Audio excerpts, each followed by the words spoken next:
ng dakilang kamay na sa krus ay napako, at sa kanya rin naman tinakdang panahon kami ay tinipon, naging isang lupon. At narito ngayon sa inyong harapan ang isang dakot ng kanyang himala. Kami na dati talagang masama, binago niya't pinagpala. Kami isang dakot ng kanyang himala, mga makasalanan pinuspos niya ng awa, ngunit hindi upang sarilinin ang biyaya, kundi upang aming ihayag sa mata. Kay tagal na panahon kami nagpuso, namuhay sa kadiliman at sa kabigatian. Ang bawat isa ay larawan ng kawalang pag-asa.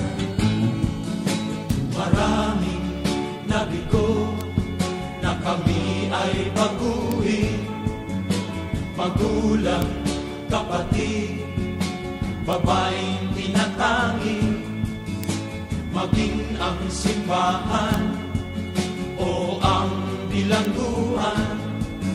Nabigong kami gisingin sa katotohanan, subalit nung kami na ay lipuin,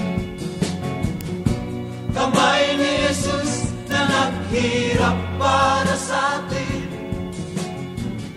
Ang pagbabagong totoo ay dumating sa bawat buhay ng isa sa amin.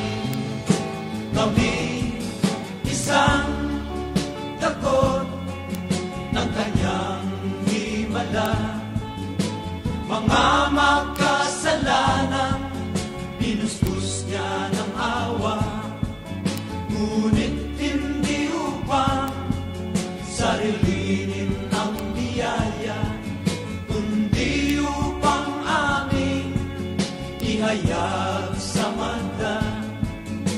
Kami isang dakot ng kanyang himala, ihahayag ng aming awit ang kanyang ginawa.